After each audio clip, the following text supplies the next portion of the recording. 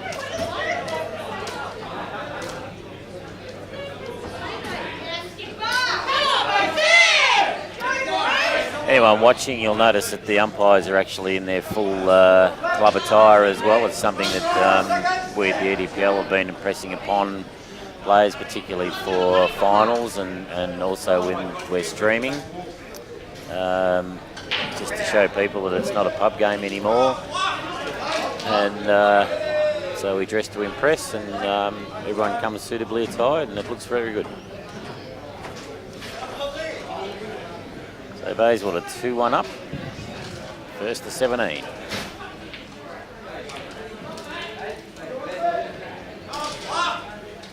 Maybe just for the viewers at home, Andy, you spent a bit of time down at the DDPL final series this year. Can you tell us a bit about what the atmosphere was like down there at Springvale RSL? And good to see EDPL took out the combined Premier League yet again, 2 out of 2. 2 out of 2, yeah, that was a great night. Look, everyone does things a little bit differently, and DDPL have been going for a long time, and they've been very successful over the years as well, and that's some very, very good players go through the place. Totally different setup to here. It's in the finals are actually played in the dining lounge room at the Springvale RSL, and they bring 4 tables in. Most of ours play on 3 tables. All of their teams play on 2 tables because of the format. Very well set out, very well lit room. There's viewing points from all around the tables. They get their tables in specifically, and then they're for sale. So, and they're a good quality table. So if anyone's after anything, just let us know, and we'll put you in contact with them and buy it. But no, look, very hard fought competition. The 2 sides that played off in the grand final in the combined Premier Division side was the Springvale RSL and also the Sandown Potters team. And the talent combined in both of those would be a very good competitive side, literally in any competition in Victoria of the standard, and they'd probably even win quite a few matches at Nationals. So it was a great night, good to watch, and with Sandown coming home the winners, very tight up to 9 all. Then Sandown Potters got a couple of frames ahead. RSL dragged it back, and then Sandown Potters kicked away. So it was credit to them. They'd finished on top. RSL. RSL. But Sandown Potters kicked away in the end, and 17-13, I think it was at the end of the night. So some exceptional pool played. In that night, there was 3 state players and a couple of Australian players as well. So there was talent everywhere. Yeah, it's a format that we're really proud of. Not only at the EDPL level, but obviously DDPL are very proud of as well. It took a bit of work by both parties to sort of bury the rivalry, if you like, over many years and come together to form a league. And feedback has been all positive from everyone, and pleased to announce that we've recently got together and decided to go again for another 2 years with the same sort of format. So we're organising to get a perpetual shield done up as well, which will be presented this year, and have last year's winner graved on it as well. But it's been really pleasing that we've been able to get together and put together such a great combined Premier League that everyone seems to be quite happy with. And as you said, Andy, the standard is exceptional, really. And we had a interleague side combined from the combined Premier League. I don't think any others would stand much of a chance, such as the quality between the 2 leagues. Well, that's exactly right. I've even spoken to a couple of players that haven't played particularly in EDPL before, but they've played DDPL in the past, and they play at MMPL or somewhere else, and these are guys that have made state sides, and they're looking to find a team next year. So So it's only going to get stronger and stronger. Players absolutely love it. Absolutely love it. So I got Mark for the Bayswater here on yellows, but we're talking away and watching his game. He's put himself in a pretty good position here, and you would expect a player of his quality to probably go out from here.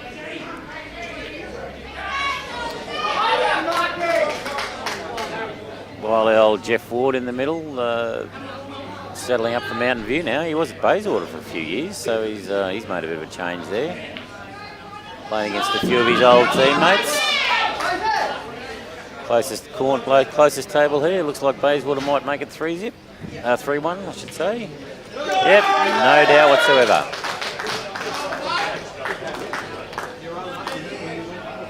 They've been very dominant all year, Bayswater, both in 3rd Division and 4th Division this year. They've really structured their teams very well between the 2 divisions. Managed to stay under the points cap and really dominate in both divisions. Full credit to them. Yeah, well, they were only a one-team club there for a long time, and but they've gained some stability. The same players have been there for a number of years now. I guess they've benefited from a couple of clubs that have folded. There's a few players there I see from Hoops in the last few years, and that's made them even stronger. So who knows? They could get the chocolates in both divisions tonight. Well, we changed the division format, as you'd know, Andy. Started last year as well. It used to be 10 players in force and a doubles pair, so it was 12 players a team, and 3rd division was also 11 by 3 prior to last year. So coming down to that 8 by 4 format, which has enabled us to play on 2 tables and open up extra venues throughout the league, has, I suppose, helped them to move those excess into another team and recruit another few players to top them up. So it's good, and some of the other clubs have probably lost those 2 or 3 extra players with the club, but it's been good to see that they've managed to put together 2 sides and strengthen. Yeah, well, it's good on the fact too that with the number of venues diminishing over the last few years, that they've got 2 teams out of there every Tuesday night. So for 24 or 25 weeks of the year, they're guaranteed, sort of 25 people in the bar on a Tuesday night, which can be a little bit of deserted sometimes. So that's a good thing for the local hotels as well. So if there's any local hotel owners, patron or managers, anyone like that, we're looking for tables always. Another win on the far table to Basie. Flipper's just got up on table 3. Well, the 3rd table there. Flip's been around since I first started playing. He was one of the first people I ever saw at finals, and he just keeps on keeping on. We were just talking about Jeff Ward before. He's another one of those sort of players, and I suppose that's the strength of teams like Bayswater, where a lot of their players have been around for quite a while and sticking together and playing for the same club. Actually, another mention about Bobby Jo Quinn is that she's heading off to the Nationals in November to play for the Victorian women's side. So this is all. She's had plenty of good practice the last couple of days, so she'll be right for the Nationals. It's a good story too, because Bobby was playing with the Village a couple of years ago, and she really lost her passion for pool and had a bit of a break from the game and walked away and didn't play for 12 months. And she was telling me before that she only came back this year just to play with her mum for a couple of frames and fill in, but Super League asked her to fill in one week, and she's really got the bug back now. And as we know, the Super League took out the Interleague in 3rd Division yesterday, and she's playing in a grand final here at Bayswater, and as you said, the state titles as well. So it's really good to see she's got the bug back, because she's a bloody good player when she puts her mind to it. Yeah. She's a ripper character. Always love having a chat to her. Yeah. Look at her, you can't wipe the smile off her face. Now she's Talking coming about you, over Bobby. and sticking her tongue out. She was supposed to do a photo bomb for Sahil, but we've told her that she's not allowed to. She can when she wins the flag.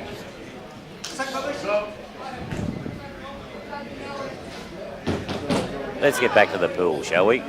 The Bayswater's a good venue too, I must say. I always enjoy, I don't play there much in winter, obviously, playing the first division, but certainly in summer, when the divisions are all a bit mixed around, we get to go out and play at the Baysy, and it's a ripper venue. It's nice and large, plenty of room to move.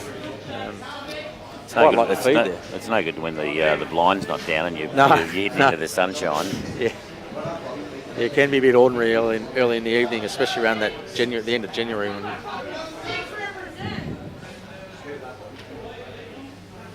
It's just disappointing they haven't got Pure Blonde on tap there anymore. I think they've taken it off. And I mean, you have to drink the stubbies and try counting them before I... Speaking of Pure Blondes, we've got El Thomas at the table here. El's been around for a long, long time. He's played some very good pool over the years, high divisions. And he's just got back to the stage now where he just wants to go out on Tuesday night and have a hit and everything like that. But he still winds up at the finals. So he's played for the Bayswater in summer for quite a while too. He goes back every summer to play with his friends. Obviously, plays for the Ringwood RSL in winter season.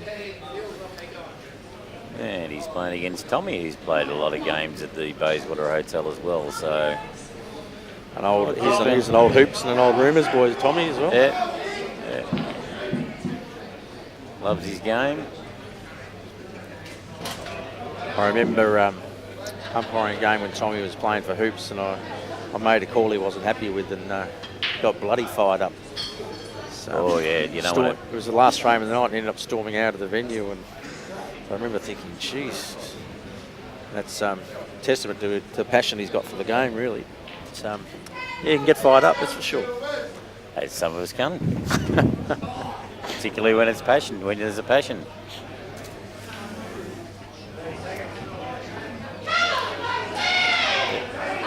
Colin, you think, speaking of people that have been around for a while, he's been around for, is it you think or unthink? Unthink. I think something like that, yeah. He's been around for a while too. He's played for Mountain View since its inception, I reckon. Big boy. Yeah, absolutely. It's you want to be prepared to shake his hand in the match because he squeezes hard. He does. Come on, Jace!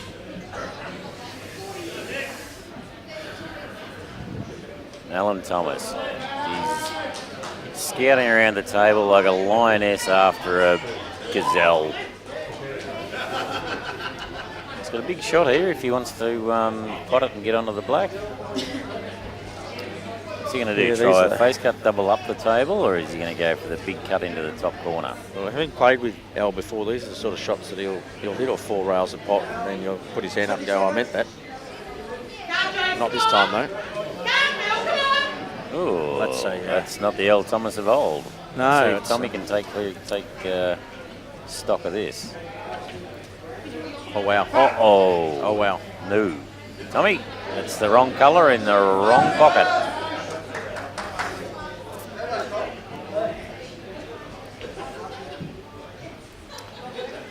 Are you going to just glide off the right hand side and put it up in the top pocket, or go for the double?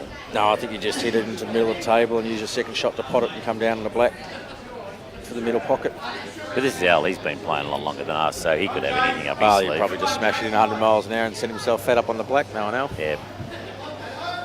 But no, I think the smart move is to play in the middle of the table and then play the white down behind the black in the middle.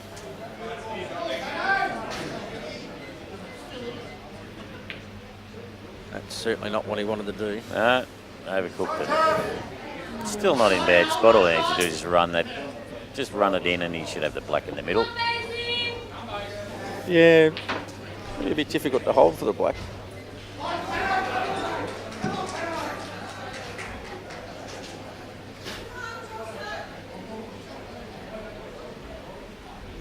I'll go and get a score from the other table. Sounds like a plan.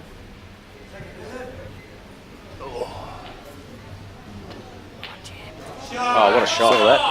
What a great shot.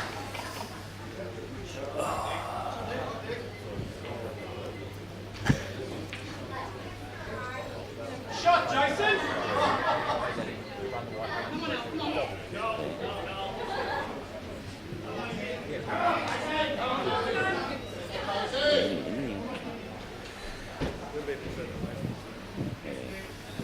Just getting in the way of Gary. Yeah, photographer Gary Bradshaw That's here. a good finish from Al there, given the first shot wasn't what he would have hoped to get. Bayswater taking a 6-1 lead, and pressure's really on Mountain View here to try and get a couple of frames back and get back into the match and put some scoreboard pressure back on. 4th Division, Dorset Devils are 3-zip up at the moment, so the double degree for Bayswater is looking a bit slim at this stage.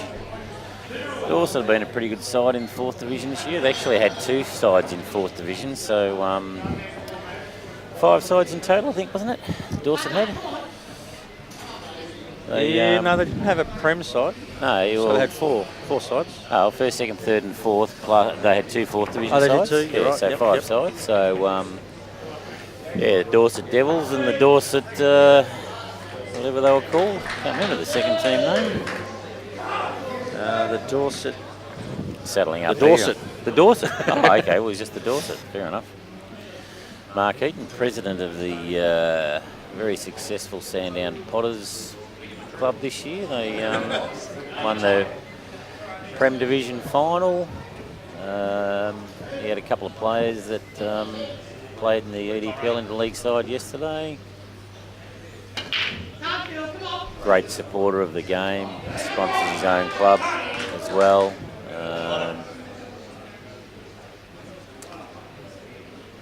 Very knowledgeable about things.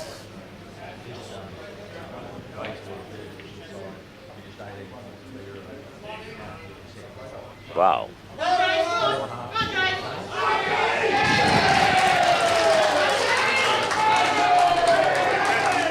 Heads in play.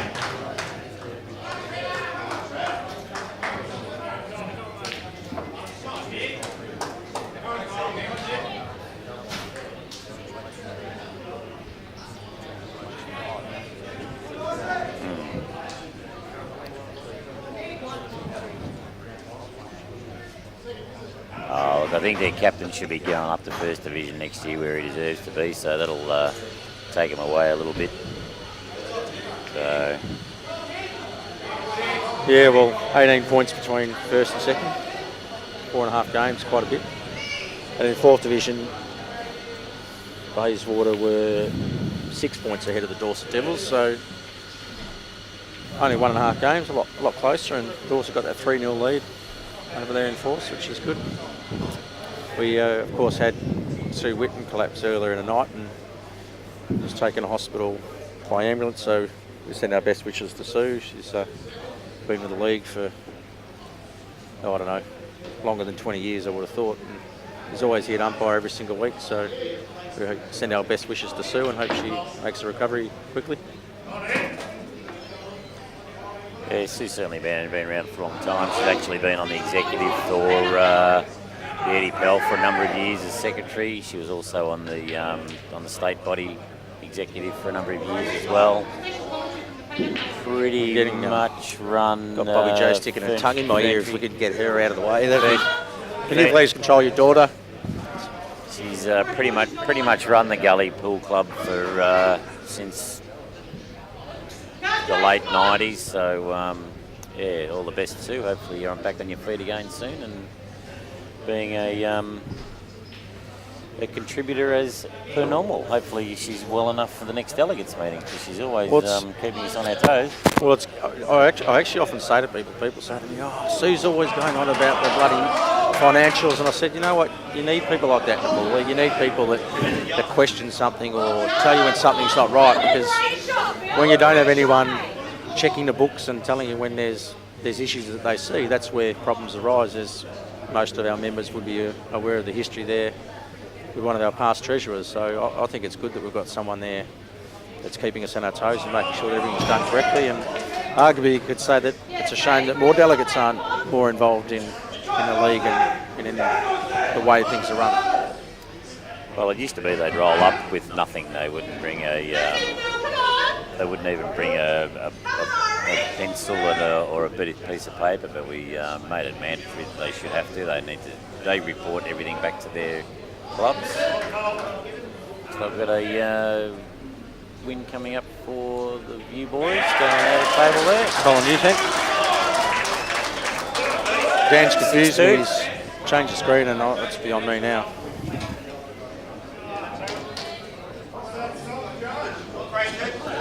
Anyway, anyone that's watching that actually wants us to talk about anything that's relevant, let us know. Let us know you're out there. Certainly I don't want to be talking about the America's Cup or something. Or the Davis Cup. Although Mark Leishman had a good win over in the States today, $2.5 million. I think if he finishes top 2 or 3 in the Byron Nelson, he finishes up with $10.5 million bonus. So America's Cup. You're telling a story. Oh, okay.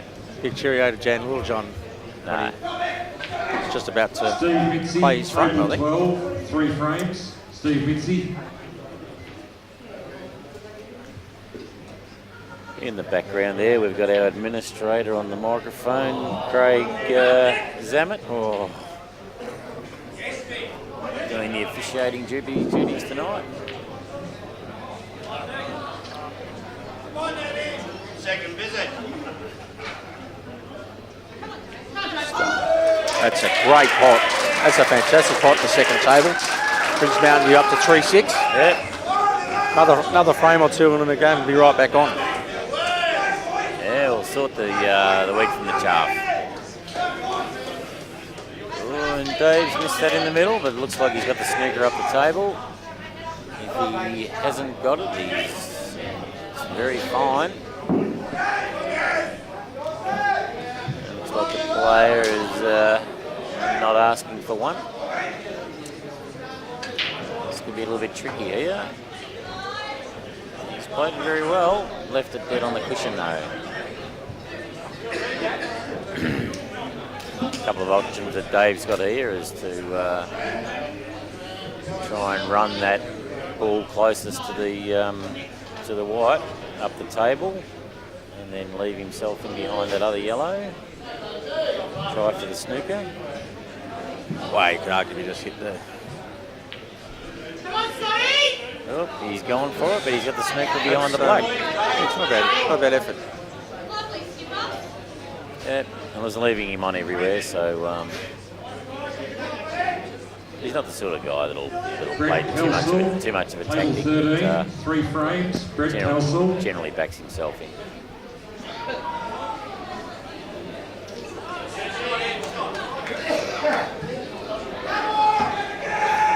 It's not a bad shot, actually. Unless you can get past on the middle, past the black ball there. Yeah, look, on any given day you'd say that Dave's out here, so don't be surprised if Mountain View don't get back to the table. They're all there. Well, he's sort of lost position on this a little bit now. He's got to come down the table instead of going up the top corner, which would have been the natural shot to play if he left it a bit under or over. Does he back himself in? Looks like he's going to. Yeah, you'd have to from there. So opponent's got a dead ball on the rail and all your balls are open, and that is the worst yeah, possible didn't result want you could have that. hoped for. That is a rush of blood. Just rush that shot and he'll be kicking himself. Because they're all there, and his opponent's ball was dead on the rail, obviously, so... Yeah, just a matter is if this fella can hold the white to put that black into the middle. Black probably does go, but he just needs to get the right spot. He probably actually wants to leave it the white down near where the red is and give himself a bigger cut. So that he doesn't have as much purchase on that yellow ball. Can't really see. He's pretty clear of it. He actually needs up. He needs to be back where he is now to make it. Yeah, I think he would have preferred it a bit more towards the centre of the table from there if he was going to leave himself a cut. Yeah. It's going to be pretty close here. You're right, he probably could have either stunned it back or played it across the centre of the table from there. It would have been a lot better for him.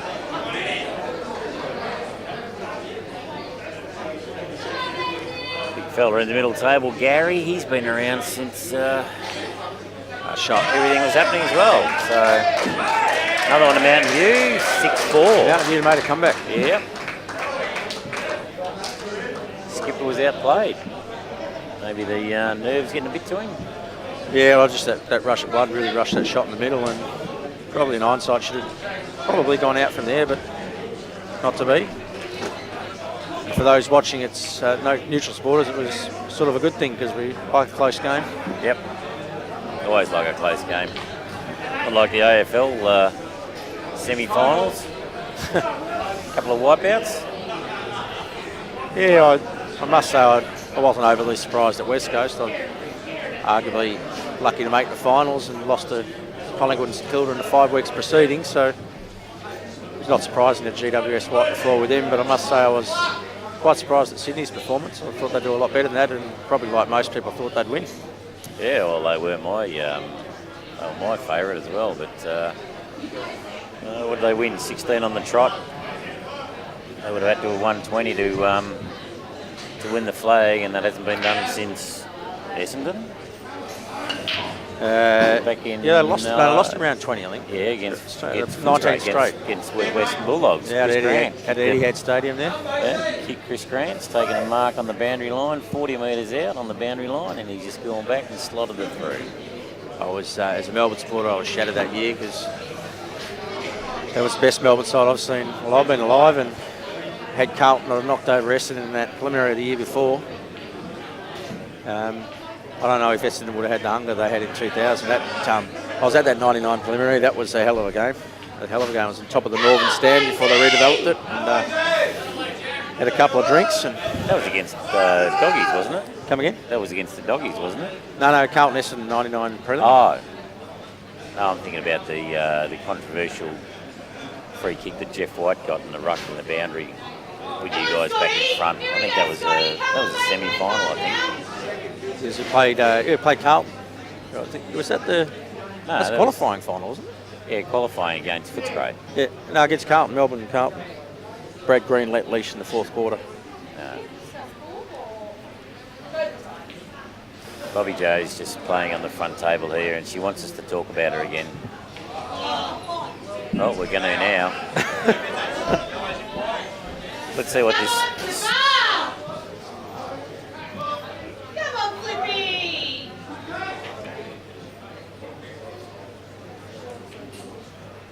It's good to see the Richmond supporters up and about, I must say. It's good for the game. Yeah, well.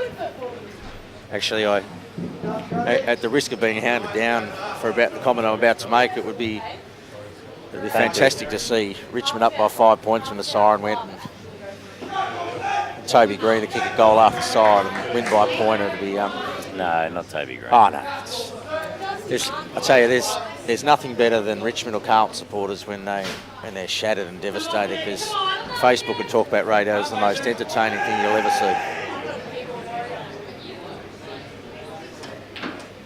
Haven't heard much from Lyle Fulmani this week, I must say, after Sydney's lost against Geelong. I'm sure Facebook will be devastated. Who's that? Facebook. They'll be devastated that Swans lost, because Lyle Fulmani's gone quiet, and that's taken their hits down by about Lyle. 50 million a day. 30 seconds. No, I think Lyle actually got told to stay off Facebook for a while because some of his comments were construed to be inappropriate.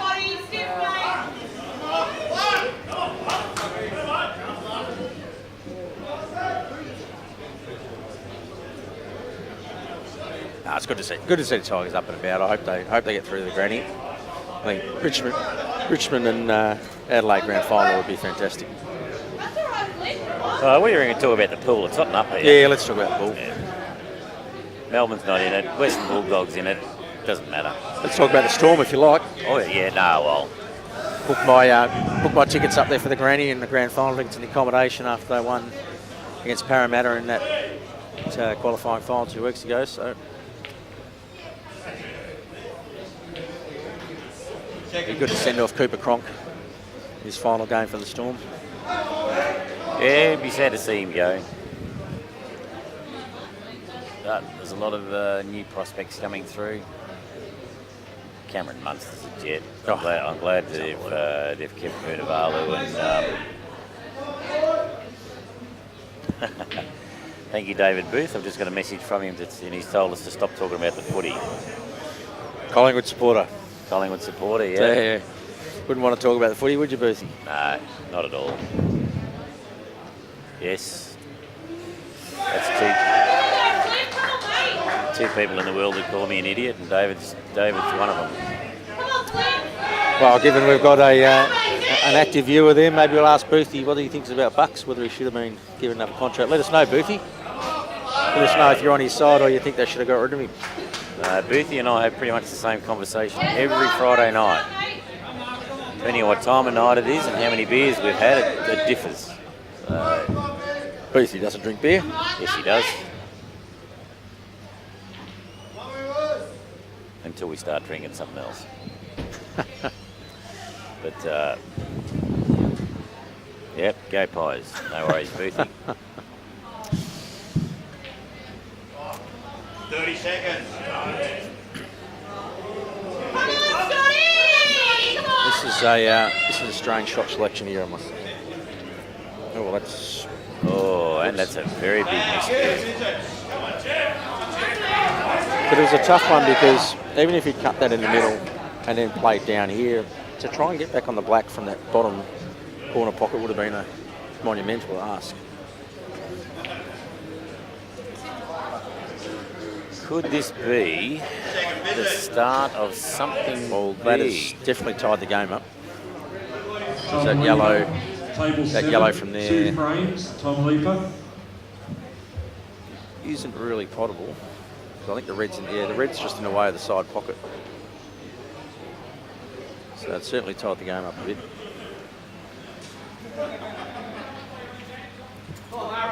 The red, of course, is potable. Of those Okay, two balls touching. Bayswater on the black down the bottom table. Oh, I can't see that far, Andy. I need some binoculars. Doesn't look like an easy shot. It looks a lot easier in real life. Tight shot into the middle. He's hit that way too hard and left it up on. Well, arguably he could have hit it a bit soft and left it on the rail, and it would have been a superb shot. Yeah. Table 7, Michael Southcott, table 7, 2 frames. Foul, 2 visits. First table here, foul, 2 visits to Jeff Ward.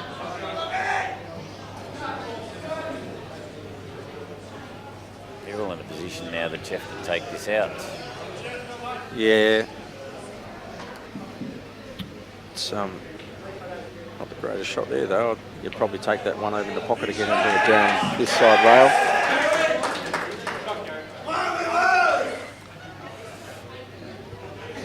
Both players having trouble on the black there today and up the other end.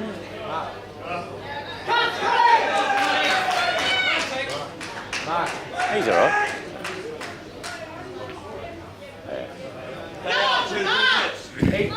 I can see, but I couldn't. But I had to watch that ball, mate. You had to watch the ball. Umpires take precedent. Table 9, 2 frames, same Goes as with well. respect. Mark Eaton just acknowledging that I'm a better umpire than he is. I just get the sponsorship, mate. Okay, Bayswater He's winning just, that frame up there. He's Just trying to get been out Martin of Eaton electrical 7-4. sponsorship there. If you just turn slightly, Mark.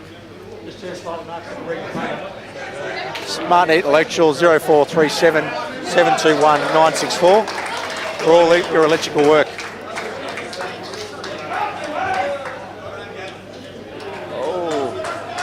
Oh, he's living dangerously. Yep. 7.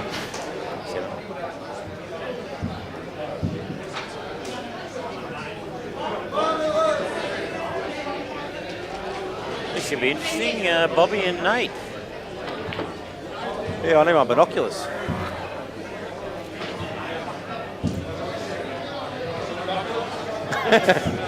Give us a wave, Bobby. Give us a wave, Bobby. Oh, that's not a wave. Lucky the light, I know. Yep, look at the lights in the way. No, that's...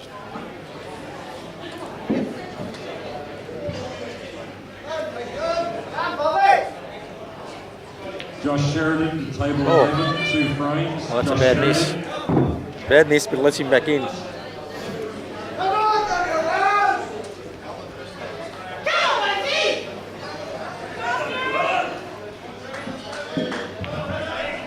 And he's overcut that, and he's given Jeff a reasonable look at this into the middle. There's danger here. He doesn't want to rush the shot. Come on, boys, come on, Al.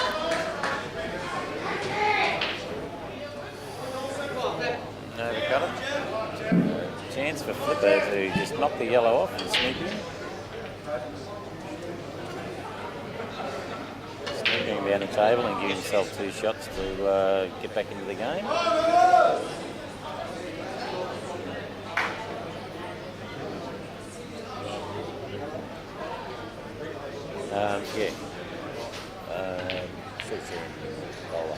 Right. So Flipper's just casually knocked that in. Still 2 visits. No, not 2 visits.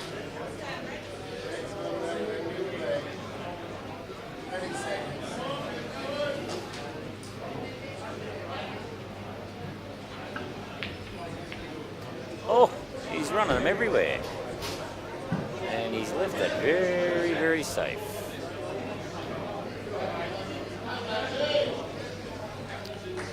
A double, but whereabouts? That's it, Al. Come on, boys.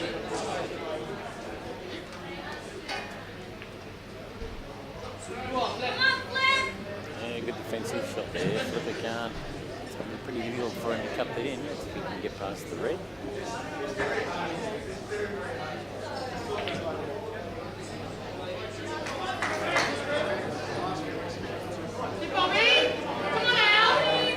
Well, we're not doing any of each other favours, which I suppose is the name of the game.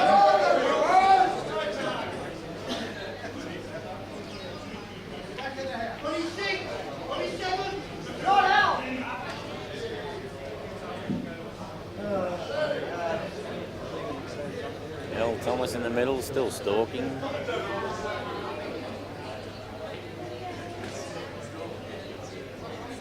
Balls in there in a cluster that he needs to get rid of. It's a good shot from Flip if Jeff tries to run this down and he doesn't come across far enough. He's going to leave Flipper pretty much set up for the yellow in the bottom.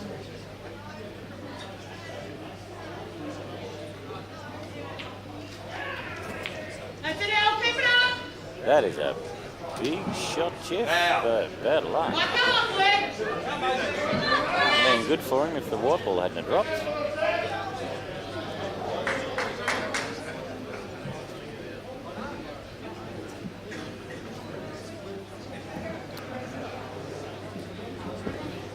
Thank you, Stuart. We had you around for some reason this year. Someone has to go and get the Mount Franklins. They do, Keep us hydrated. With Coca-Cola when they took over Mount Franklin many years ago. So I worked with Jeff White's father there. Jeff White from Melbourne and West Coast. Yes. Yeah, I I remember. remember went fishing one day and Jeff was about as high as this table. Actually, I remember they played the Western Bulldogs on a Friday night, and I had to be at a function. Okay, let's piss up. And Don't start. We're going to get Boothie's going to give me hell on my phone in a minute. So I remember the Bulldogs up by 14 points at the 26-minute mark. And I go, we're gone. So I left. Lo and behold, Jeff White's kicked the goal after the siren and beaten them. yeah, that's the I was game shattered. I was referring to. He got a dubious free kick in a boundary throw-in. It was against Luke Darcy, and it was actually he was amazed. Jeff White was actually astounded that he got a free kick, and he's nailed it from 45 degrees out, 45 metres out on probably a 60-degree angle. Well, that was back in the days when they had the 1 hour delayed telecast. So by the time I got to the venue, it was about a 20-minute mark the last quarter, and I go, I've turned this crap off. And they go, no, you won. I said, no, we did. We were 14 points down at the 26-minute mark. Proceeded to watch the replay, and yeah, I've completely forgotten the free kick. I mean, that might be convenient. Yeah, it was a free kick. Very controversial at the time. So, Come yeah. on, Bobby. These two boys on the first, And the first totals. table are having a Total's lot not of granted. Total's not granted here on this red, which is interesting. Had a lot of problems putting away their last couple of these two boys.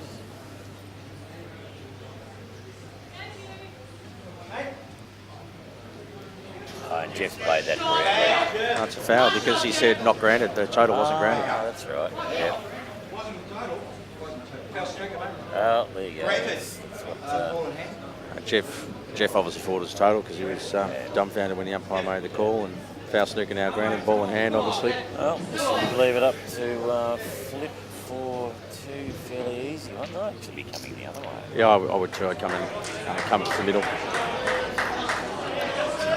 If you potted it, doesn't matter, does it? No, that's right. But we're not.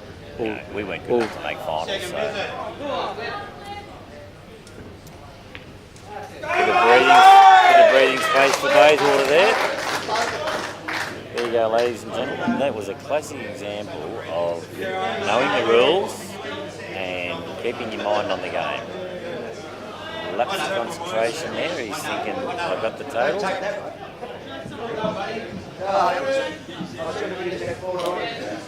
Flipper's not happy that he won. I'm sure we can reverse the frame if he'd like. Look, you know, he probably could have had it finished 10 minutes ago and had a beer in his hand. How's Bobby going down the back there? I really can't see much. Up. She's on the reds and 3 balls. Sure, it looks like she's shooting a yellow there. Maybe she's on the reds because Nate was on the yellows before. I know, you're right. Quite right. It's on the red. I've been right once in a while. Couldn't even see the way OQ was aiming. That's how bloody bad my eyesight is without glasses. Well, you're drinking out of one.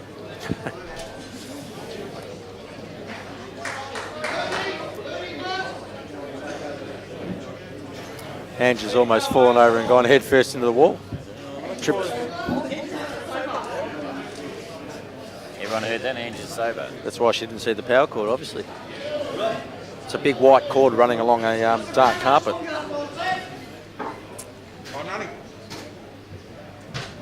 Good call, mate. Thank you.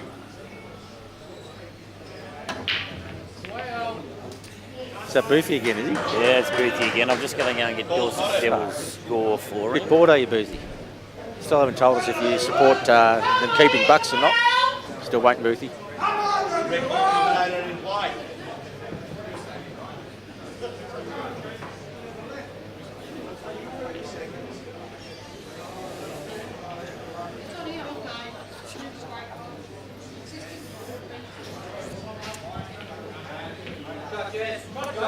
Well, David Booth, it's a bit of a one-sided score over there in 4th Division. Dorset Devils 8 to Bayswater 1. Wow. So that's a bit of a shellacking over there. Wow.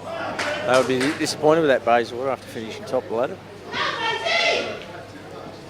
Yeah, well, it was 3-0 and then it was 3-1. So then they rolled off another 5 in a row. That's a big lead in the race to 17. That's a huge lead. But I've seen sides be up a lot at half time and get done in a grand final. So he's a Bucks fan, Boothie. Interesting call. Interesting call. My brother and father are passionate Collingwood supporters, and I've been telling them for 5 years Bucks can't coach. They should get rid of him. No, I'm actually glad that Collingwood have kept him. Yeah, as an opposition supporter, it's fantastic. Oh, they won't win a flag while he's there.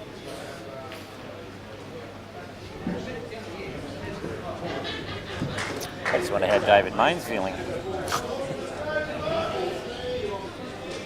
I mean, it's hard enough when the youngest child is told at some stage in their life that they were a mistake. But when a professional footballer is told that he was a mistake as well by being drafted, that's a bit ordinary. Watch your step there, Ange. Don't trip over the cord. Get mine.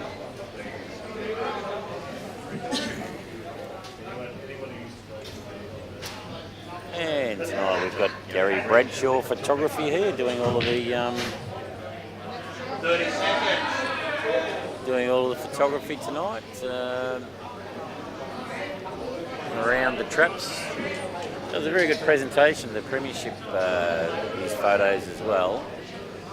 We just get a straight picture off him and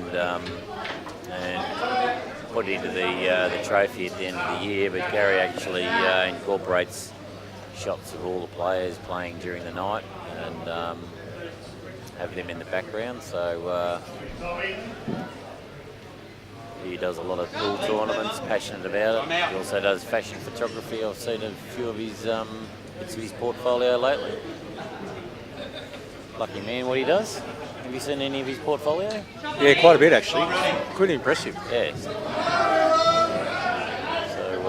yeah. I actually Yeah, was, Flip looking just one of joined his- us in the got Flip just joined us in the booth here, and he's seeing the games from our perspective. I digressed. I was checking. No, I was checking out one of Gary's portfolios last year when he was doing the photography. It was one that had some scantily clad women on it.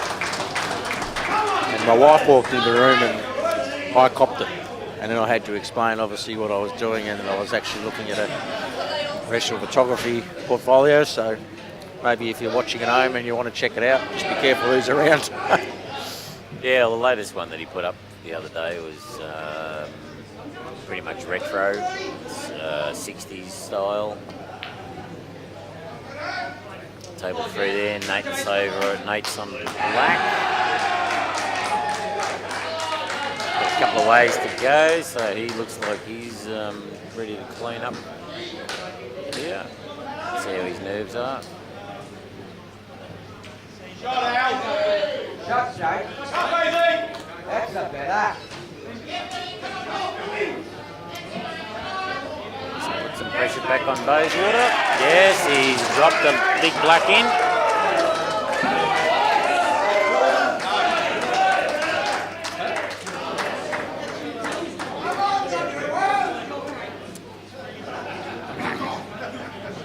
I'd like to extend a invitation to David Booth to get off his couch and come out and support and yell and scream. See for himself. Dave does a lot of work during the week and heavily involved in the local cricket and football club at Upway, the Tigers, and his boys play there in juniors. And he's always been on a committee or a captain or something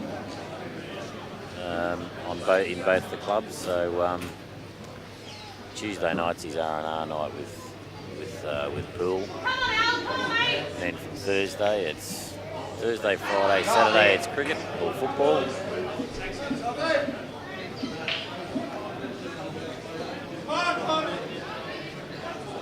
Friday night selection committee, the RSL of course.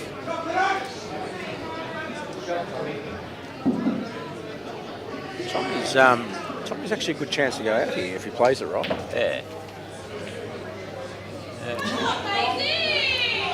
I actually reckon I'd take the ball in the corner pocket just to get a bit closer to the middle. You can go out easily from there. Yeah, so he comes out in position. I'd take the open ball and just get position. But I suppose when you pot like that, although trying to hold the black now is going to be that's problematic. Even if he had potted it, he would have really struggled to. I suppose he played the black down the rail, but ideally he'd want to play it into the middle. We're all individuals. We all play the game different. We all think about it. You know, we even have ex-Australian players commentating on what somebody's going to do, and they do total opposite and win a frame. So it was a bit stiff there. He played a great shot to get that out, and he set the other pocket down the other end. Yeah.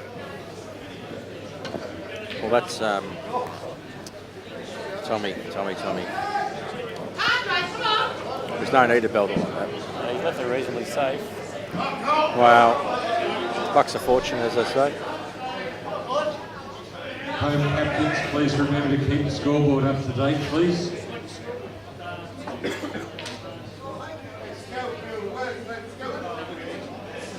Gee, I Can't speak highly enough of the ham and cheese toasties here. They're fantastic. They're always a little bit squashed for me. I like a little bit of body in the green left.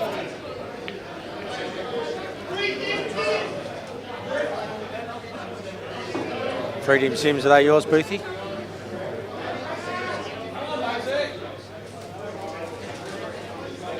Come, Daisy!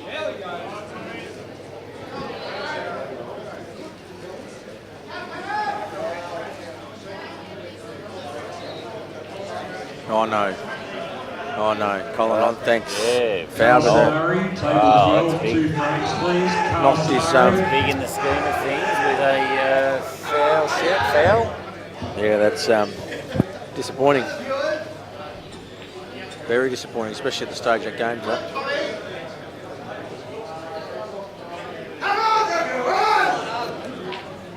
Against Al. Yeah, big foul. And you'd Oh, Tommy just played a huge Tommy, play in the middle. what a cut. Brilliant shot. Well, no good leading by 4 if you're not going to maintain it. Well, that's a good shot by Al. He's obviously Faustega obviously nominated the yellow, played it into the red, and now two shots on the black in the middle of the table. Although both those pockets are covered, so he probably have to use his 2. Oh, most definitely. Oh, you can almost cut that in the middle, but I don't know if you take the risk of 2 shots. He's actually looking up top left-hand corner. Yeah, it's risky. Because all the black has to do is just sit behind the yellow and leave yourself sneakered and you'd be spit. We have the great And that is exactly what I'm talking about. Fabio just rolled up.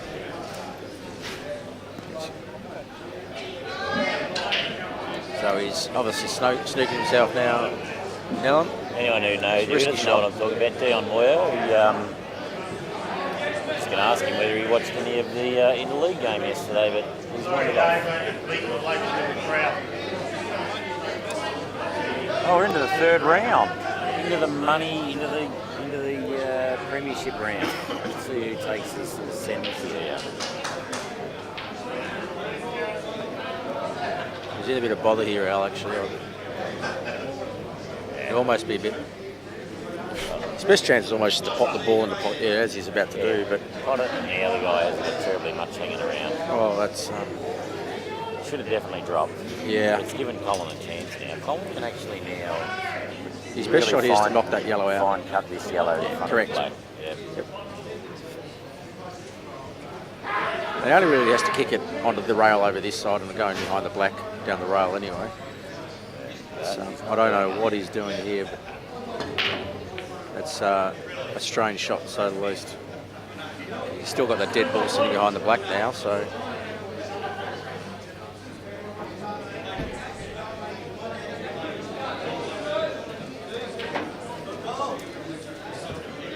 Without predicting too much, he's probably going to play the Jackie here and then run. He's only got 1 shot left, and then run them white up behind the yellow that's closest to the black and kill the game for 5 minutes. Yeah, but really had a chance to just pot out, to be honest. Yeah, exactly. But he didn't take it. Great shot, great shot, mate. Come on.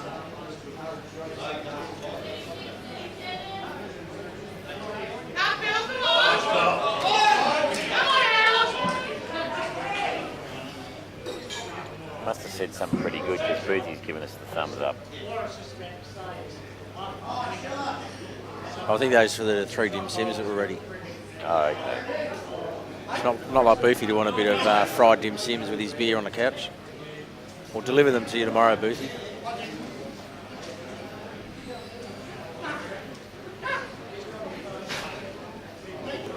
I know Boothie will be down tomorrow night. Good stuff. Come and have a commentate with us, Boofy. Better get him early. I reckon funnier when he's pissed, to be honest. Nah, That's a indecisive. that's a good shot, Alan. It's a good shot. But back to the stalemate now.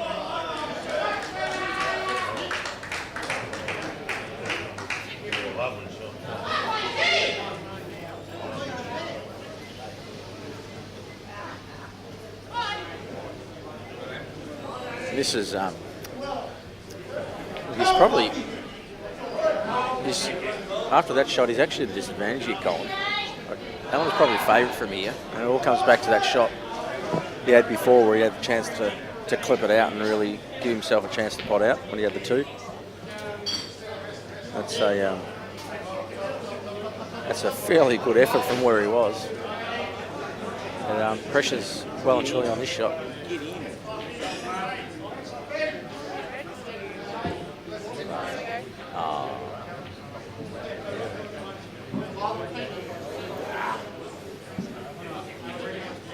Bobby's just taking the first snappy thing of me with the nose and the tongue, and a Snapchat with a dog sort of, wouldn't I?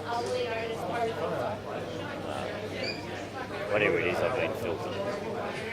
First time ever. I'm not sure whether I'm lucky or... Oh, he's just gone for the big yellow.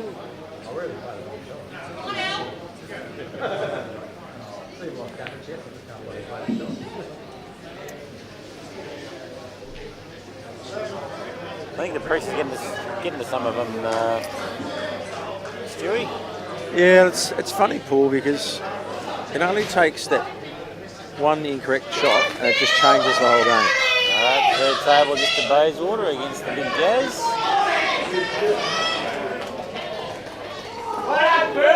9-7, we got 8 to go. See what else can do here. Big cut.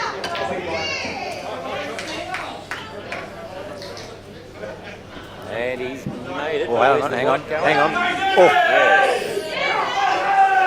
10-7, that's a nice little buffer at this stage.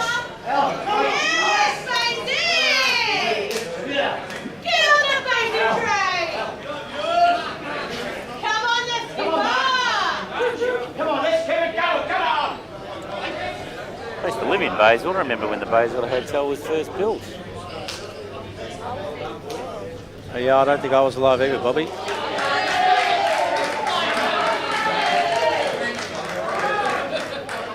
can see why.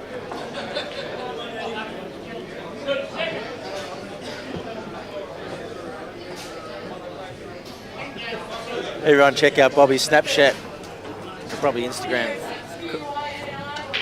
Queenie06 on Instagram. She signed up the other day and posted 15 photos in about 5 minutes flat. All of herself, of course. Typical Gen Y.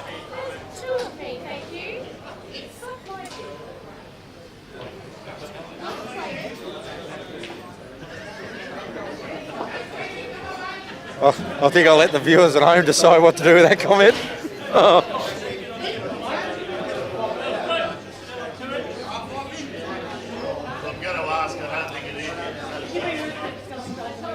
Yep, and I've just been instructed by David Booth to talk about Collingwood all night. Where do I begin? Well, they are by far the best team in the league at losing grand finals. Yeah, but then they're going to turn around and say, but at least we make them, which is not a bad point.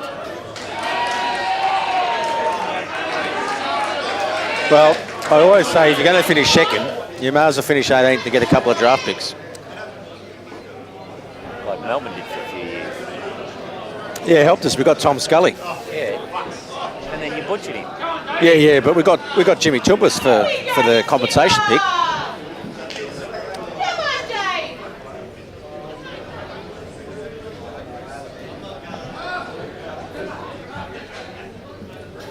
David's on Reds. No, I haven't done well with our recruiting for a long time. But look better the last couple of years, Petraka and Oliver coming through. And even Christian Salem starting to pick up.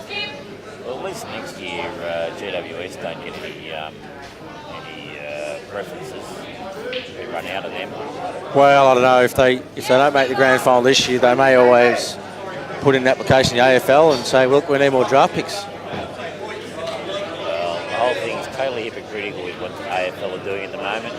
Oh, great shot. Great shot. And what Gillan McLaughlin's values are. You know, he's prattling on about don't take contracted players and coaches. Yeah. Also, Devils 10, Bayswater 2 in the 4th division over there. There'd have to be some real carnage for Bayswater to get out of that one. No, I've seen very strange things happen in grand finals. I don't think it's ever over to your last frames played. I've seen 5 or 6 fall the opposite way to the leading team many occasions. We were on the receiving end of one in the summer 3 seasons ago. We were up half time, 14 something ridiculous, and ended up getting done. It doesn't say much, Manhattan Village First Division last year, I think we were 16-13 up against Manhattan, and they won the next 6 frames and took the granny away from us. It's the team gets on a roll and gets a couple of wins. Gone. That's a blackout turn. The team gets a run on, a bit of confidence up. The Bayswater captain finally wins a game by default, but he's happy. He'll take it. A good captain's a captain that captains a winning team. Exactly, yeah. You can win 0 frames as long as the team wins, then that's the main thing, isn't it? Right, Robbie Alexander. He's missed the 66.66% tonight, so he's done his job.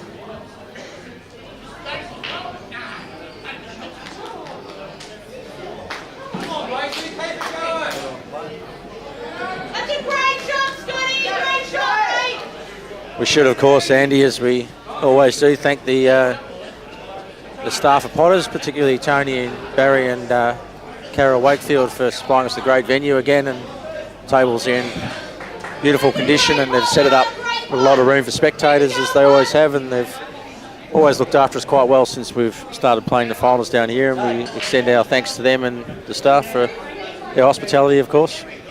Oh, look, they prepare the venue so well every time we play here, not only on Tuesday night, but when we have our comp days here with the Lance Sheen, Les Michelle, Laurie Sheen. We've got the Baldy Cup coming up next Tuesday night. And of course the Interleague Tryout Day. And the Interleague Tryout Day. We got here at sort of 8:30 and the tables were pristine.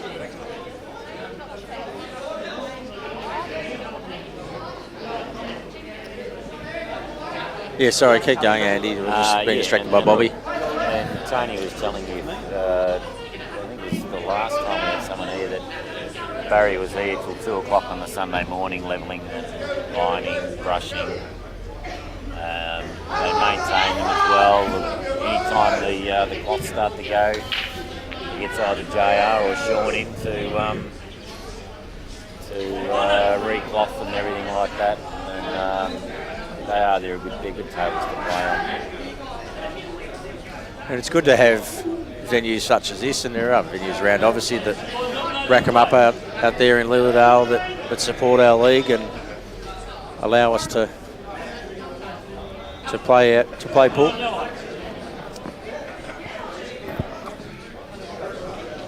And it's obviously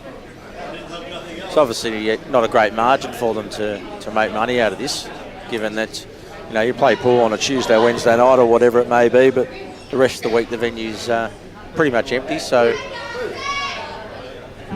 look, they run in-houses every night of the week, and that's where they come. That's where they get their fix on. They run quite a few money comps during the year. You've got a lot of state players that just come and play here, and they're putting more pool tables in. So I believe that they want to start running more tournaments and concentrating on 8 ball and becoming the premier venue this side of the Murray. James Metcalf is breaking a few policy rules. Lucky he's not with the EDPL. He might be up on tribunal by now with Mark Eaton adjudicating. And James is? James Metcalf, yes. He's watching, is he? He's a dirty old man. He will be a dirty old man once he grows up a bit. Oh, okay. Grows up or ages maturely? Yes, ages maturely. That's unlikely to ever happen, I must say. So. Another Winter Bayswater down there. Yeah, it's looking pretty ominous now. And less shifty old Tommy can do something. Look at the way Bobby's just strolling up to the table there. Not short of confidence.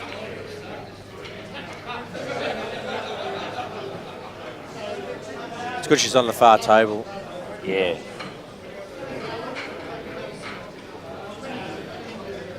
Metcalf will no doubt be zooming in.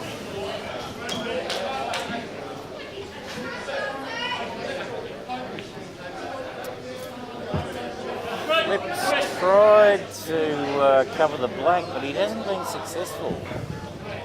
So he's just giving Tommy 2 visits. That's good. Good nickname, Tommy 2 visits, isn't it? Oh, making yourself hard work there, Tommy.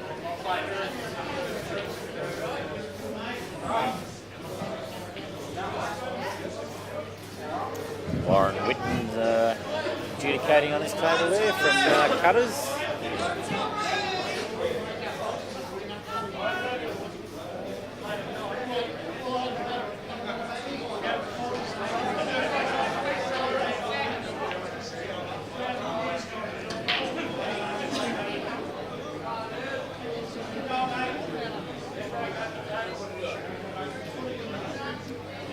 Flips just played a huge shot there. The white's hard up against the black. Tommy's snookered and granted a table snooker, and he's going for it.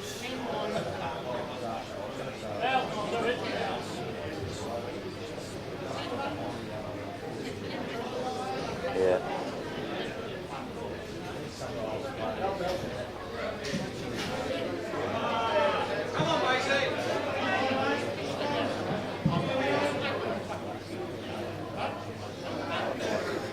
Well, there's some people in the world that are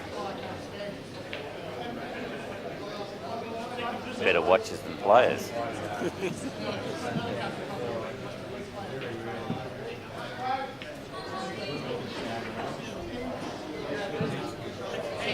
That's exactly right. Plus the fact the death penalty's been abolished, so it makes it a bit difficult.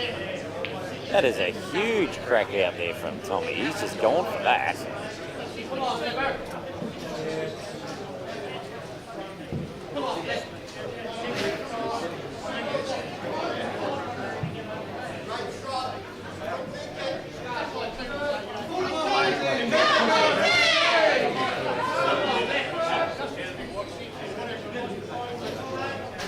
It's the nature of the beast. You're gonna get players going for things anyway. It's not playing conservatively. One classic example is up until really about 6 weeks ago, I'd never seen Tim Dixon play, but I've seen him, and he has got no inhibitions whatsoever. He can play. He sees something, he goes for it. Yeah, absolutely. And look, so do people like Michael Scarry and Gusta Giorgio, and we're talking about a different level of player than, with all due respect to those down in 3rd division here. And I think that's the other key too, is know your capabilities. I mean, I've seen Dale Bolton. I've told him before. I reckon he's one of the most beautiful players to watch when he's on. When he's on, he'll pot him from anywhere.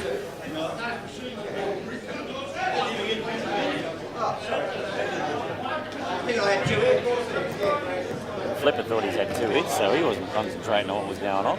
Just as well he's asked the question. Umpire has paid to him thinking he had 2. So Could have done a bit better there with that white. Yeah.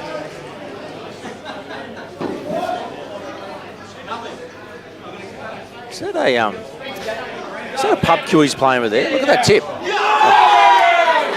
think it's a 9-ball cue, isn't it? It's one of those tips that you reckon you'd find in the Arcadia Hotel on a Friday night about 10 o'clock at night. I reckon.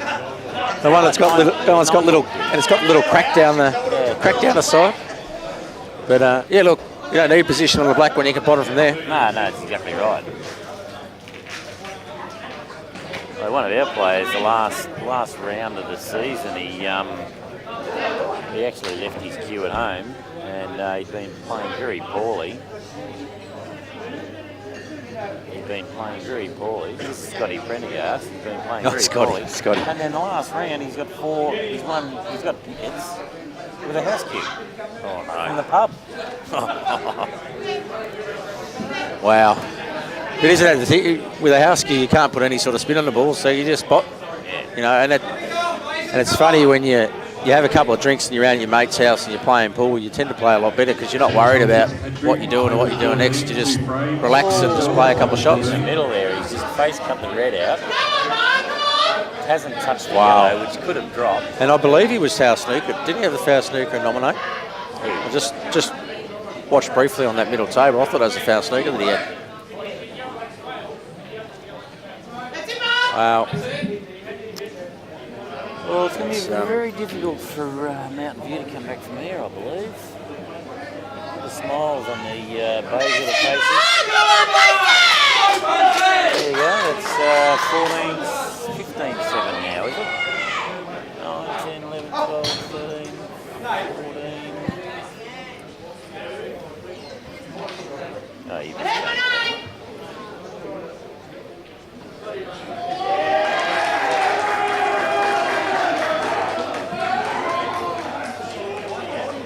14-7. That's a big mountain for you to climb, isn't it?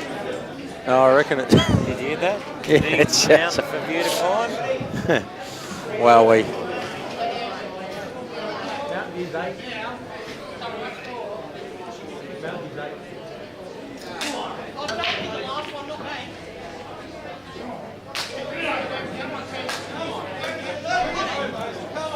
Well, 8-14 is certainly a lot better than 7-14.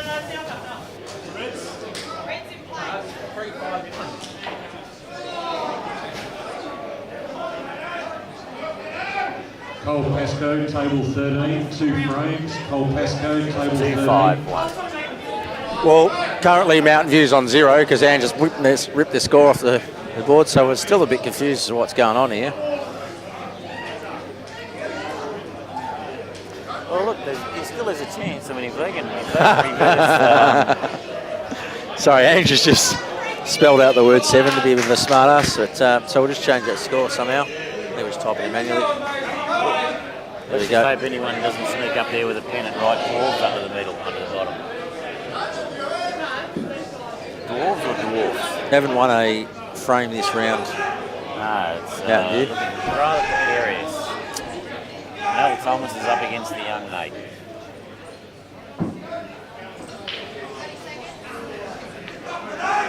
Colin Pascoe to the table. Old Manhattan boy. Yeah. Cole was one of the first blokes I ever met when I started playing. Yeah, I think that's when Robbie Alexander took over. He said, stuff this, I'm out of here, and off he went. Rob took over what? The Manhattan.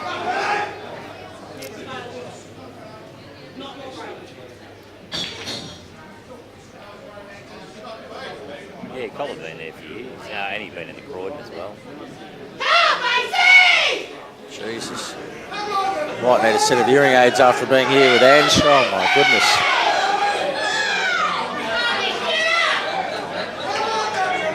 Oh, you can't deny the passion in the crowd. Or the volume.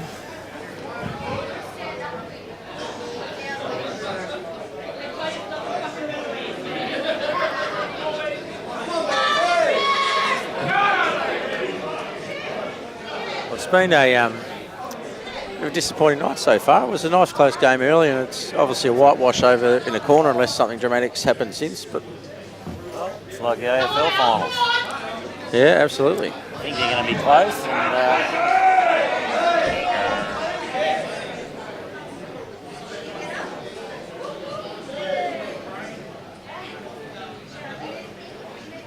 so we've got premiership key rings now for the boys this year, boys and girls this year. They've all been complaining they can't wear a medal around their neck all the time. So Well, obviously, Bayswater found out that they were getting him because they've come out of the blocks. Yeah. They're fighting hard to get those clearings. Yep. Oh, I did them for the Prems boys last week, and actually there was 7 of them retained them. JR came back here and celebrated and lost his. It's behind the bar. I haven't told him yet.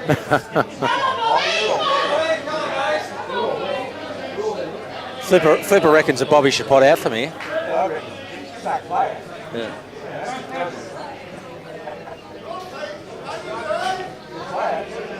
Flipper will foul 4 times from here. Well, it's a bit hard to see on the camera there, but they are all there. You're right, Flipper. And Yep, they're all there. someone of Bobby's quality should probably pot out from there, although that's an interesting use of the white ball. I mean, she'll be all right, but she's got the one down the bottom there. And really, actually, I'm predicting that if she doesn't go out here, the Flip's going to absolutely go batshit. Flip is going to go absolutely batshit crazy on her. I think you'll get stuck in it. It was a little bit like... Flipper's outraged. Unless she's got 2, is it? It's like a dolphin out of water at the moment. That's it, Frankie, come on! Oh boy. Flipper can't trust himself around the microphones. He's going for a walk. It's a bit like the preliminary final in Prems. Peter Butterworth, Australian player. First 3 frames, he had 1 shot. You should have heard the boys getting into it. When you actually going to start the play, Butters? These next 2 frames, he's gone out there. He's actually had a shot, and he's just absolutely wiped the table with it.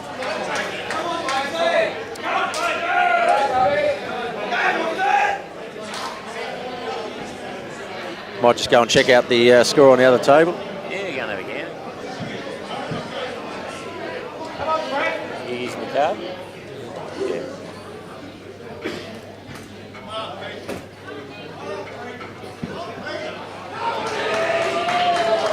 Well, a couple back from Mountain View. Or 1 back for them anyway. That was their first frame in this round that they've won. Yeah, that's right. Scores are right on the board there, Dan. Nate has experience. See how that black's going to go up the top. Maybe he needs to just pinch this off a little bit.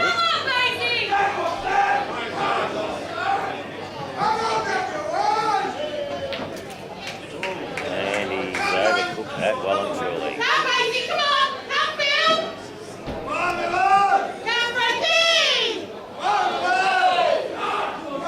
As we're looking at it, he can clip the right-hand side of the black, kick that out into the middle and put the white ball down the non-walk end. Leave himself safe. Because if he goes the other way, he's just inviting Alan to tie him up and do some damage. But, So it's 11-5 over there, Andy. A couple of now. Yeah, a couple of frames back. So looks still a long way behind, but we might have a bit of a problem at the bar too. They're starting to run out of Mount Franklin water, so we better stop drinking it so quickly. Yeah, Coca-Cola when we took over Mount Franklin and when the mineral water was all the rage. He is absolutely just massaged that and gone in off. Wow. Wow, That was a huge black. That was stiff. Alan's sort of been genuine about it. But a win's a win. The only thing is we did get that on video. So it can be proven that it actually wasn't a win, it was a loss. 15, they need 2 more. Yeah, and that's a... That was a huge turnaround, that one. That was... they've given the boys some momentum, but...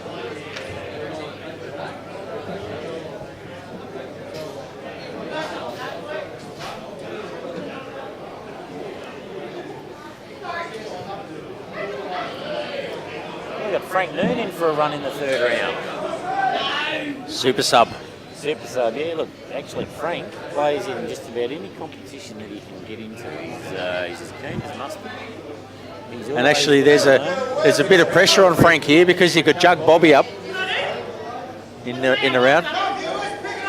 So Bobby the only one lost for Bayswater in this round. So Frank gets this. The jugs are up. Yes. Well, Oh, but then again, Mr. O'Connor was. Oh no, there was 2 of them in the first round. Yeah, no. Here we go.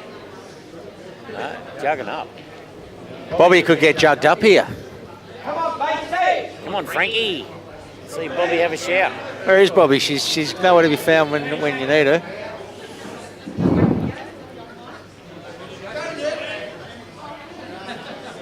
Come on, Dave. Dave, come on, mate.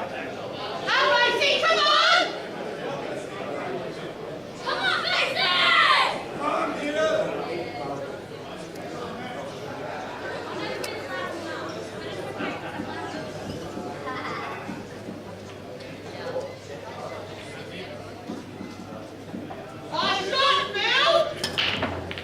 Interesting shot by Nick there on the second table. He's taken the ball over the pocket, which is fine, but he's left himself with a triple cannon as a result, and that's a good example of where white ball control is so critical. Yeah, I don't think he's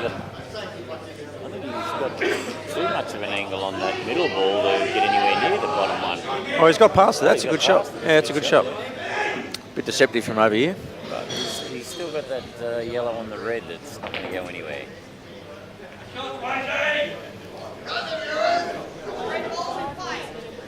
Dorset Devils are up 11-5.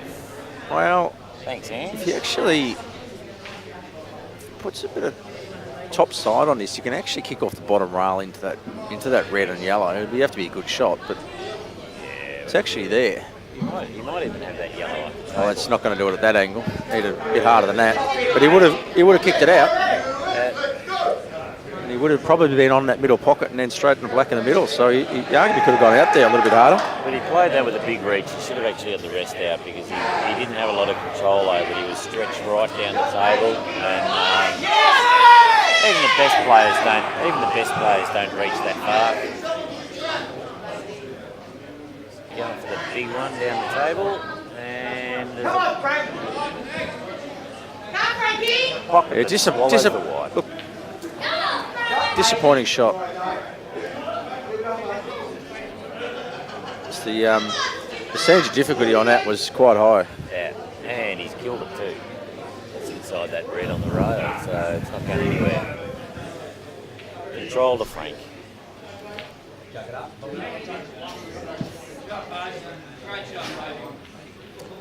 Come on, Frank. Bayswater's rooting for you. Everyone's barracking for Frank for the jug.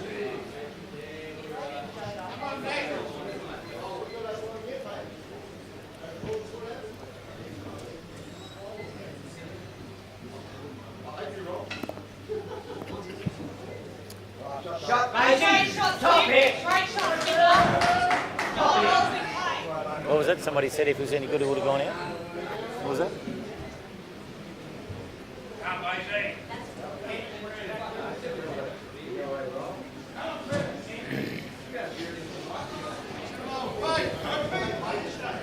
That's all right, Irish!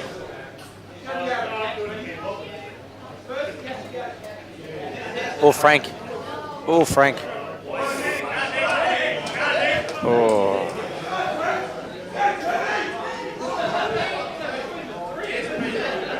That was very disappointing by Frank. He's put a bit out. Should have been out there, really. And Nick's now the favourite. Now the favourite from here, surely.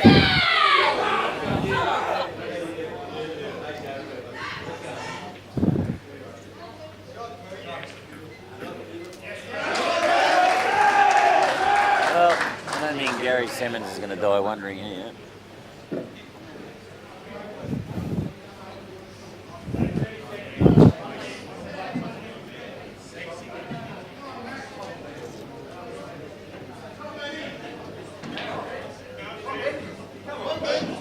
Come on, Baysy, come on!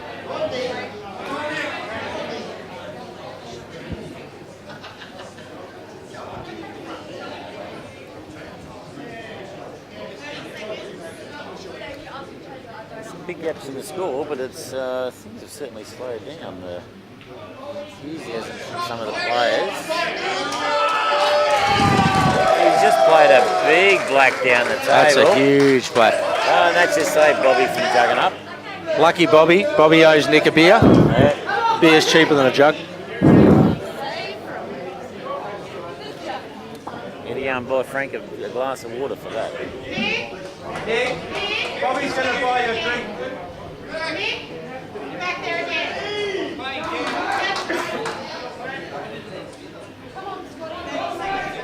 David Buckley, table 7, 2 frames. David Buckley, table 7.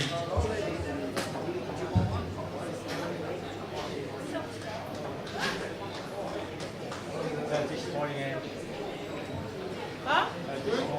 What did I do? I bounced through. 2 visits Mountain View. He's had to get another sandwich. No.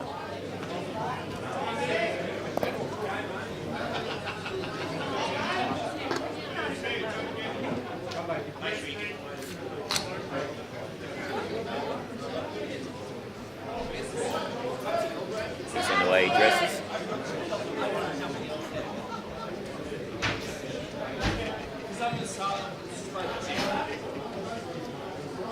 Yes, Irish! Come on, mate!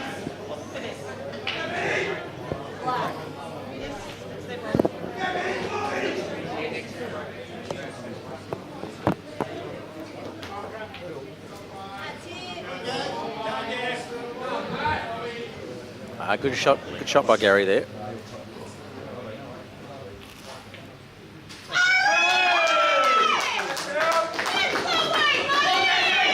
Come on, Daisy, one more, come on!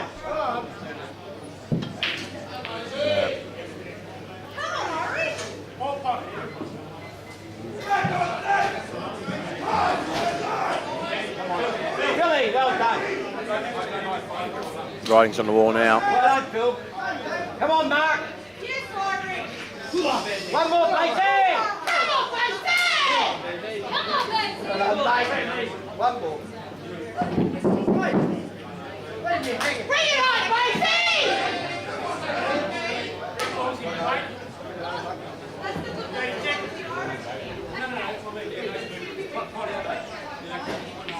Glenn Firth, table 12, 2 frames. Glenn Firth, table 12.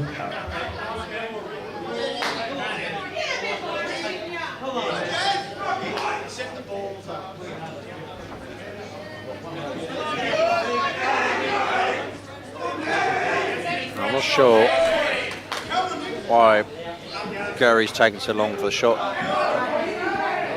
And I'm not sure why he's going that ball.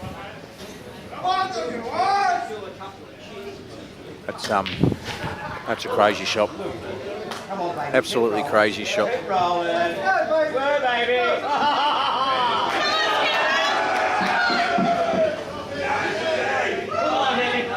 This hasn't been a night for Mountain View tonight, unfortunately.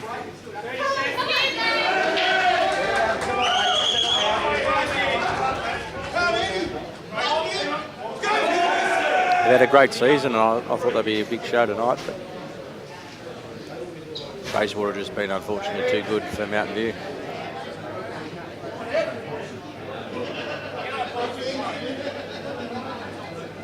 John Brown, Wants to be table careful 9, with this white ball 2 here. frames. Good shot. And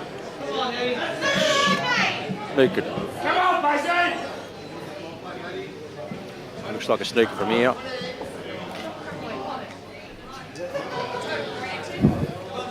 And it is. All good, mate!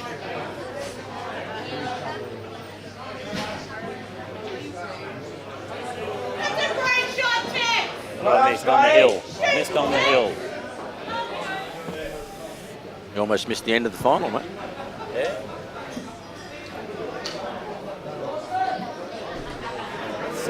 What's the skipper on here? Is he on the eyes or the black?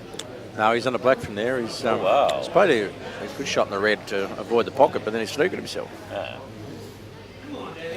That's right. He'll pot it off 8 cushions here. Greek.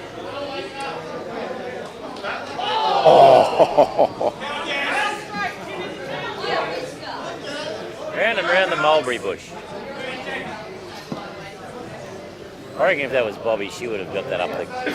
She would have potted that.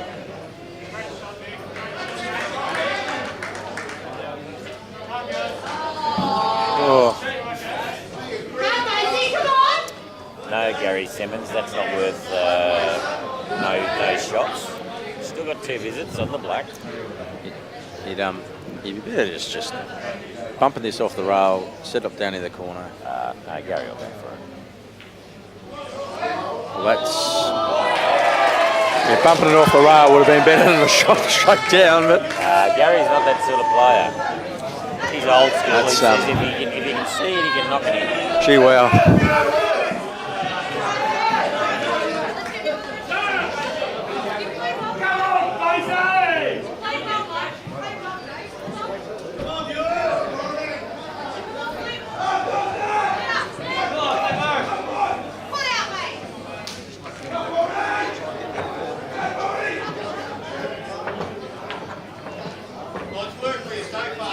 It's would have been a bad way to lead tonight. The white gone off. Yeah. Black. No, that wouldn't have been good. I'm quite sure Dave would have been happy with the win, but he wouldn't have been happy with the way it happened. No, of course not. No one wants to win like that. Unless you're playing Rob Alexander, in which case you love winning him. Well, it still goes down the book as a win. Barry Andrews, table 14, 2 frames. Barry Andrews, table 14. This could just about be it here. On the far table, Bayswater have 2 visits.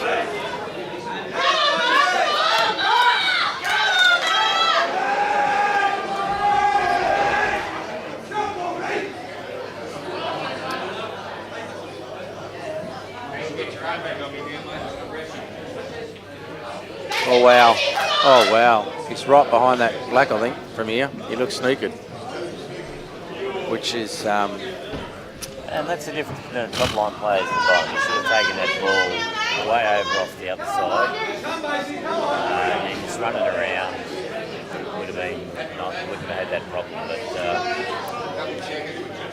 But it's a situation that a lot of the lower division players put themselves into by not having very good white ball position or know where to play a ball from. well, I suppose, look, I would have played that quarter ball every day of the week, but perhaps it would have been better for the lower division player to play the other yellow down and run it up and get in the pocket, so you got both balls in the pocket and then go out from there. Yeah, but he's played that off the ball. He's played it very much in the middle of the table, whereas if he had played it over from the other rail, he would have come around and kicked it out and come around past the black pretty much 9 out of 10 times. But just the way that he's done it, Well, I think he's actually, it's really hard to see on that far tail, it's so far away, but I reckon his might actually have sneaked him. No, it's touching the ball. Oh, sorry, they've swapped players already. No. The Bayswater guy had 2 visits. He's played up the table. Oh, sorry, he's got out of snooker. He got out of the snooker, but he's left it touching. Sorry, watching So too he many had nowhere tables to at once. go. Yep, no, you're right.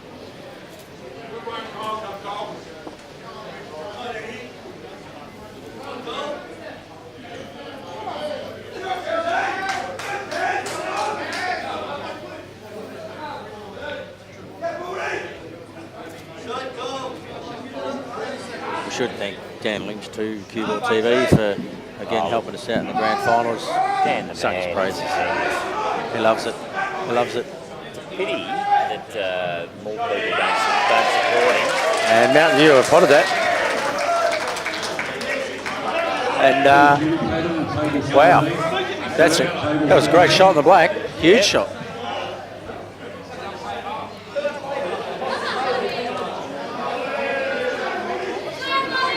Would it be wrong to say I'd love to see a draw from here? Yeah, look, just to drag the night on a little bit longer so that then Barry can get some more beer sales. You know, we got to support the venue.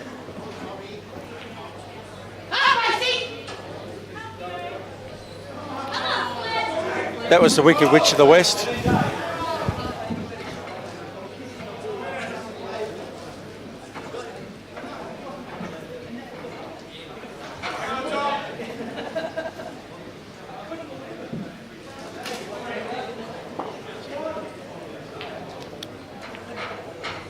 Oh, wow.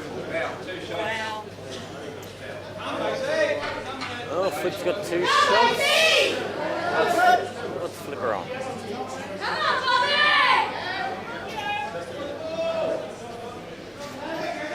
Bobby must be stoked to play now. She's safe from the jugget up this round. Yep. She going to make amends? Actually.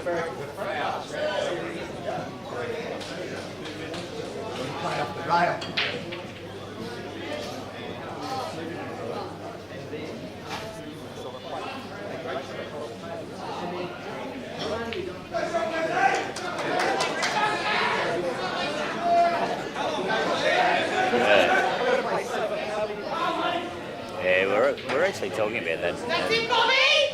Where you had your 2 visits from the ball, if you had taken it from over that side of the table, then you would have had a natural run around, and you wouldn't have been leaving yourself. But always playing that straighter and not getting any kick off the bottom, that's where the mistake was. Yeah, I know, but you actually wanted a lot more. Yeah. It's all eyes on the middle table, I suppose, at the moment, given that it's only 1 frame. Oh, it's clean missed that red. Oh, wow. And you got Scotty, you got 2 visits. And there was a bit there too. Didn't have to hit it that fine. It was your frame and said it could have hit it with a bit of probably about a quarter ball would have potted that. Funny game. So, didn't need to be hit that fine. Oh yeah. Anyway, 2 shots to Basie. And lovely kick out for Basie. Yeah, he just kicked the yellow from the black. No, we'll go past the yellow. You have to go past it. You need to be careful here. That's a great shot. That's a good shot. That's a very good shot. He's got two visits still, so yellow off the red and yellow 2 on the black. Yeah. And that'll just about be the ball game, unfortunately, for the Mountain View. Which hasn't been their night tonight, unfortunately. No, they've come back well. Well, it came back well to start with, really, because I think Bayswater opened a 4 or 5 game break and they pegged it back and only down by a frame, and then Bayswater won the next 6 or 7. Some players take note. He's just confirmed to the umpire that he's still got 2 visits left. Gives him a little bit of time to have a look at the thing. A bit careful with his. Oh, he's gone across with the black. Well, that's dangerous. It's, yeah, wow. The in-off was on the other way, so I understand he didn't want to do that, but just had to do a half pace and use his 2 shots to pot it. Yep. So, in a situation, you almost don't want to double it back because you leave your opponent straight on the red if you miss, but just running up against it's probably a shot. Well, that's a bit hard, but still a very tough shot on the red there, and that's obviously the aim. Just getting a bit of supper.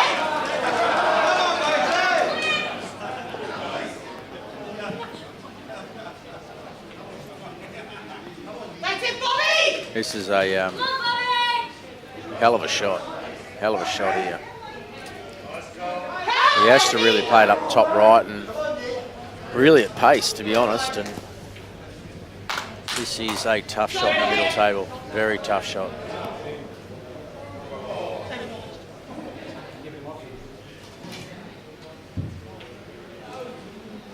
Got it. That's Scotty, come on!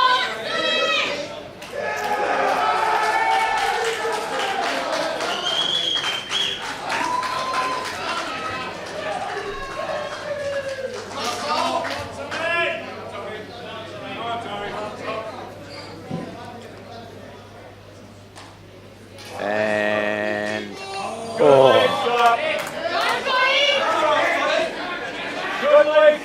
well, here comes Nick on the red here, and it's almost game over if he misses, but he potted a black last game. Similar sort of shot at pace, full length of the table. So table 11.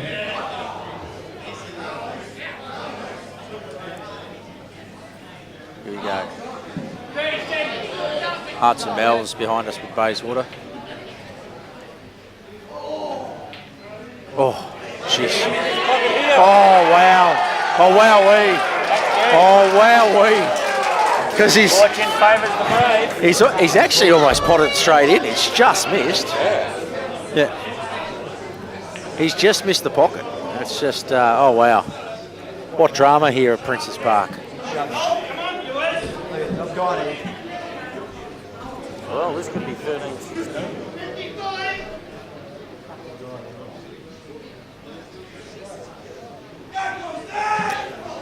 Well, here's Collins on the black on this table too. And probably Bobby Joe was in the box seat, but now she's... Oh, he's clean missed it. He's clean missed it. Oh, no! Clean missed it. And Collins taking it out on the close table here, which is...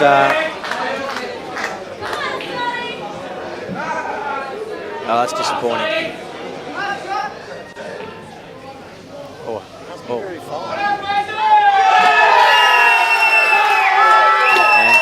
Bayswater taking it out. And really that's all Mountain View had to do on that shot was hit it softly. Yep, exactly right. Congratulations to Bayswater, 2017 Third Division champions.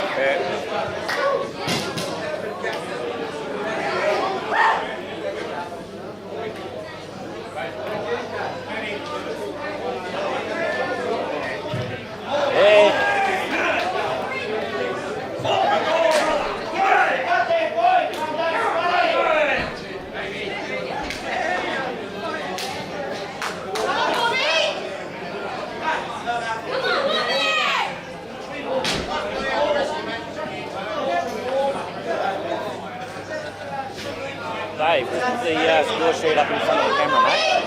Just put the score sheet up in front of the camera. There you go, we got the score sheet. Bring it forward a bit further.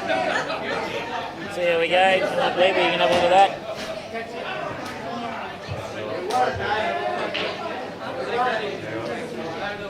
Yeah, we know you were at Focus yesterday.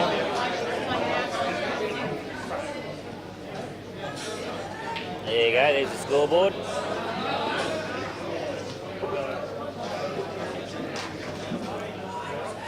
Oh, there's actually no, apart from number B in the other one, there's, everyone's else has got on the board. Oh, Jeff Ford, no, he got subbed out. Ah, it was good. Well effort. Good effort, Bayswater.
It's off.